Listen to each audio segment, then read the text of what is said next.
In the first chapter of our story, I described how I bought 5 juvenile Apistogramma cockatooides and put them together in a 29-gallon tank, until they were old enough for me to tell which ones were the males and which ones were the females. And as it turned out, I had 3 females and 2 males who started spawning way sooner than I expected. Then the smaller of the 2 males was starting to show some minor damage to his tail fin, which was probably due to territorial disputes with the dominant male, as well as with the females who were protecting their young. So I took the smaller of the 2 males out and gave him a tank of his own.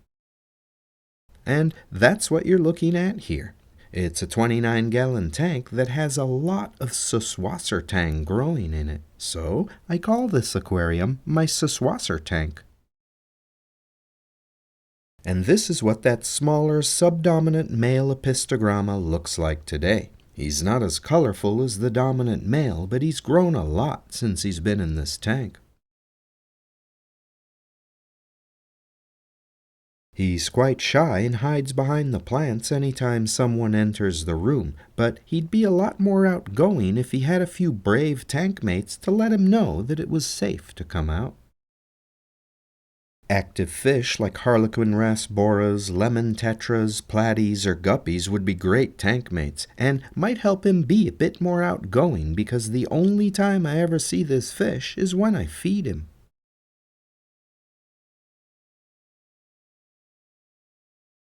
He's the only fish in this tank, and I could put one of the 3 females in here with him, but I already have more than enough fry to keep my local fish store happy for quite some time, so this fish won't be getting a mate anytime soon. But he seems pretty happy in his new home, living the life of a worry-free bachelor, which makes me wonder, am I denying this fish one of its most basic needs? The need to mate and reproduce. Because as I see it, this fish has 2 main objectives in life, the first of which is self-preservation, which can be summed up as finding enough to eat while still managing to not become a meal for something else. His second objective is procreation, because every fish has a built-in urge to reproduce. It's written in his DNA, so am I keeping him from fulfilling one of his most basic needs? Does he really need a mate to be happy? I certainly don't need any more tiny mouths to feed. Now we humans have the same 2 objectives in life, self-preservation and reproduction, but our lives are a bit more complicated than the life of a fish. We have wants, needs, urges, and ambitions that don't ever cross the mind of a fish. We look to the future, while the fish is only concerned with the present moment. Fish don't decide to have a career before they start a family. The fish also don't wait to settle down or decide to travel for a year after they finish school. The fish like to get right down to the business of making more fish as soon as they can. But when we think about our fish, we only focus on half of the things that are important to the fish. We only look at the self-preservation aspect of their care. How do we keep it alive? What do we feed it? How do we keep it from getting sick? But that's only half of what's important to the fish. We forget that it also has a built-in need to reproduce. I mean, isn't that the whole point of living? To make more life? So can our fish really reach its full potential in this world if we don't allow it to breed? Will there always be something missing? Sure, the fish is alive, but if it can't reproduce, then you could make the argument that its life has been in vain.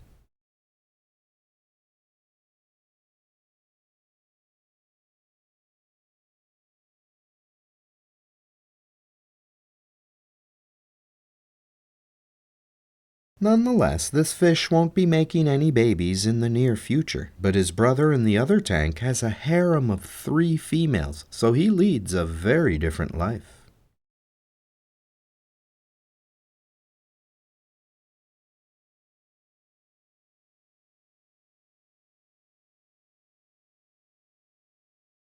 His brother is kept busy as he tries to mate with and defend multiple females and their young, and it wasn't easy trying to film the mother fish with her babies in such a large aquarium. So I decided to move this male and this female along with their coconut cave into a 10-gallon tank, which will make it much easier to film the female with her babies when this pair decides to spawn again.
And this is the current Apistogramma breeding tank. I used the old water from the original 29-gallon tank to fill this one, so there wasn't a big change in the water parameters as the fish moved from one tank to another. I also used a mature sponge filter, so there was no need to cycle the tank. The temperature is kept somewhere around 78 to 79 degrees with a pH of about 6.5. The substrate is old pool filter sand, and the plants consist of bucephalandra, redroot floaters, and various anubias species. The anubias are in rough condition because they were sitting in a 5-gallon bucket for nearly a month before they went into this tank setup.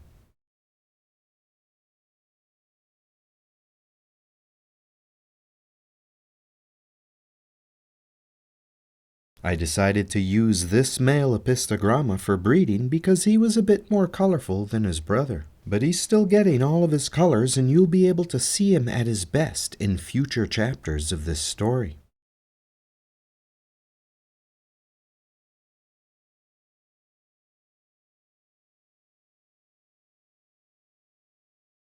Once I put the male and female together, it didn't take very long before they spawned. Unfortunately, I didn't get to see them mating, but the small pile of sand that the female has built up at the entrance to her cave made it obvious that she was now protecting either eggs or babies. She also became very aggressive with the male and kept trying to chase him away any time he came into view. Unfortunately, there aren't very many places where the male can hide in a 10-gallon tank, and that's one of the disadvantages to breeding these fish in a smaller aquarium.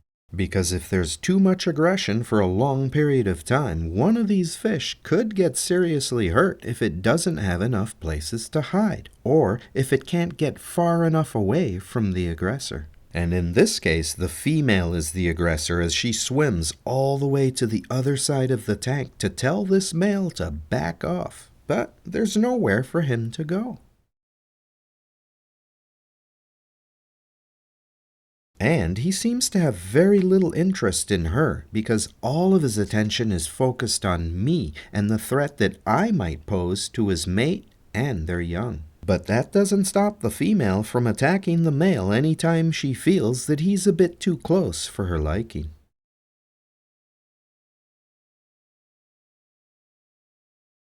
It doesn't appear as if she's trying to bite him. It's more like she's trying to push him away, but he's so fixated on me that he's just ignoring her. And I know that I'll have to take the male out of this tank soon so that she can raise the babies without having to constantly chase him away. I also know that this male fish is just doing his job, which is to guard and protect the perimeter around the spawning site. In the wild, he'd be able to give her a lot more space, but here in the confines of the aquarium, there's only so far that he can go, and apparently it's not far enough for her liking.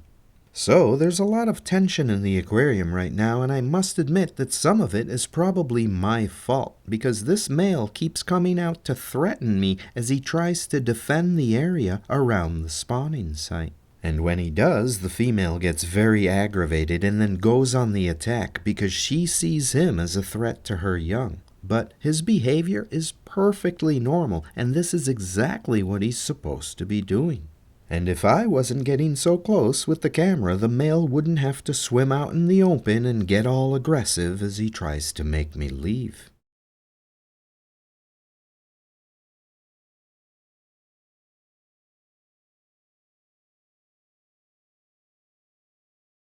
Luckily, the female's bark is worse than her bite, so these attacks are not doing any damage, but these behaviors must be very tiring for both of these fish. And this aggressive behavior continues for quite some time until he realizes that I'm not a threat.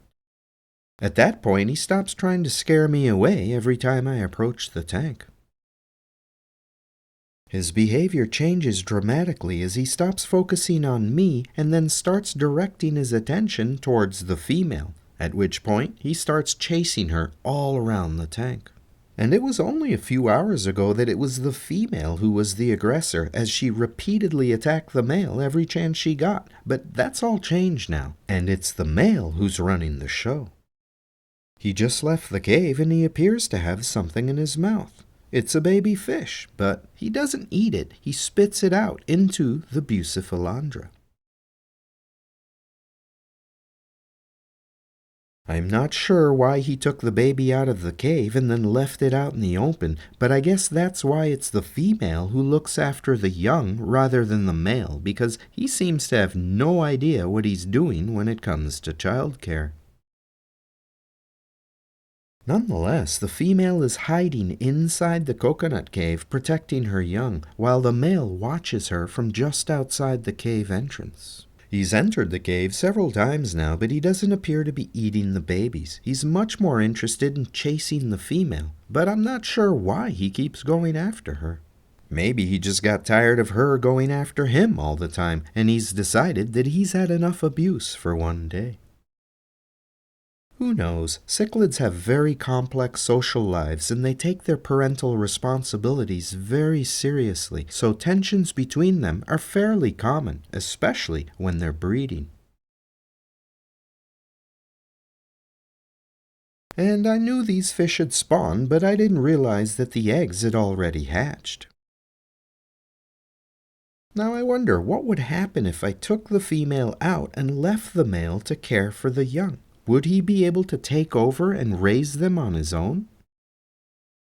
That would be an interesting experiment that I may have to try in the near future. I wish I knew what this male was thinking as he stares at the female inside the cave. But one thing I'm sure of is that this female is not very happy about it, and she's not afraid to let him know.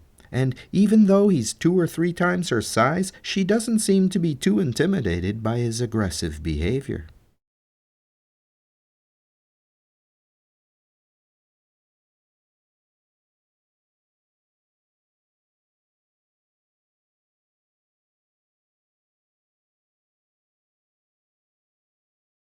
He might be trying to mate with her again, even though she's already tending to a group of his babies.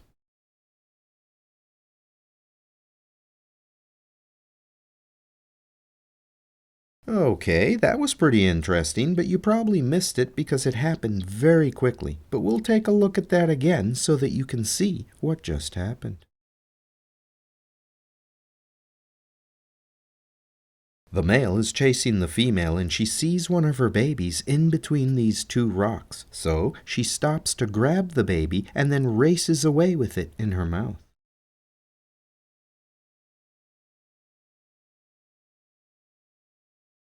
That was pretty fast.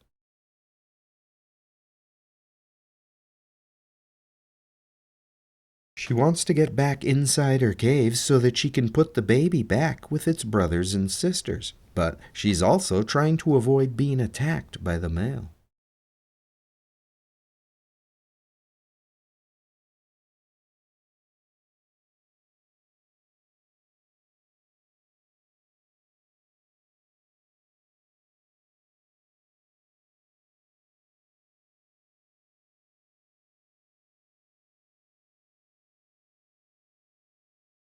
Things are starting to get pretty wild here, and I'm beginning to wonder if it might be time to remove this male so the female can get back to caring for her young.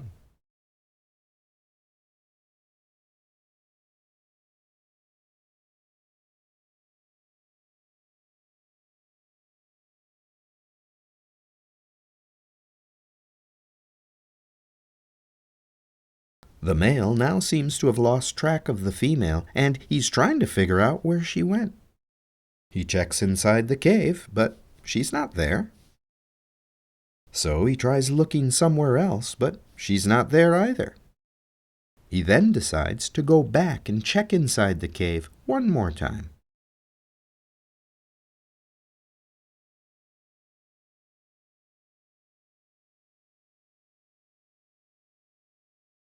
He's been in there for quite some time.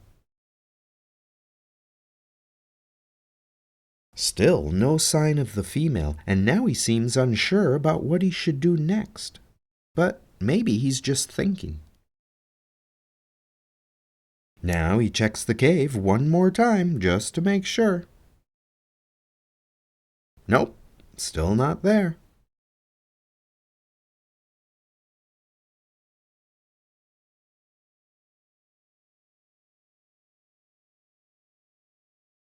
Still, there's no sign of the mother fish, and there are a few places where she could hide, but now I'm starting to worry that she may have gotten hurt. Or maybe she just got herself stuck somewhere.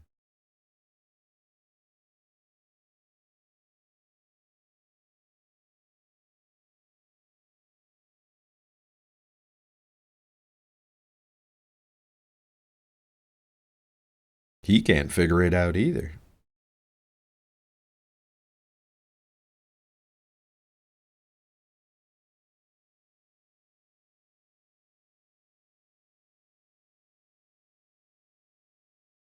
Maybe he keeps going back into the cave to look after the babies because he thinks the female has abandoned them.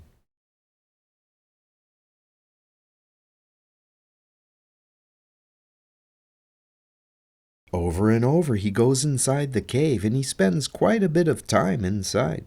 I really hope that he's not in there eating the babies, but these fish are usually excellent parents, so I really don't think that's what he's doing. I think he just misses his lady friend.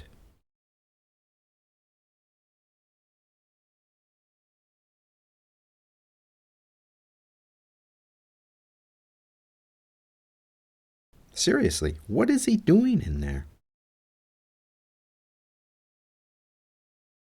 Then he comes out of the cave with a baby in his mouth and spits it out onto the rocks. That's the second time I've seen him take a baby out of the cave.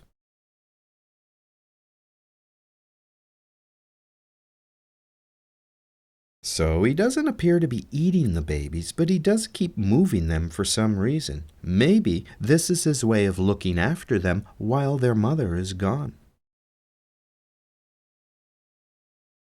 Cichlids are very intelligent fish, and they take their parental responsibilities very seriously, so he probably thinks he's doing what's best. Still, no sign of the mother fish.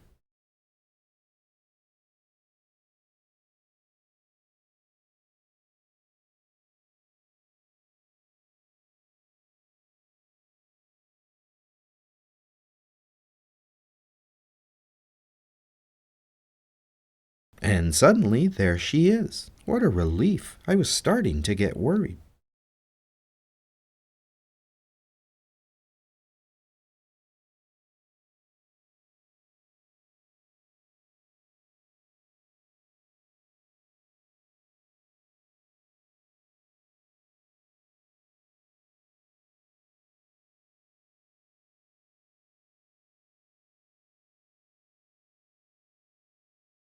And now that the mother fish has come out of hiding, the male goes back to chasing her all around the tank. Why? I have no idea, but now the male comes out of the cave with 4 baby fish in his mouth and then spits them out onto the rocks just outside the cave entrance.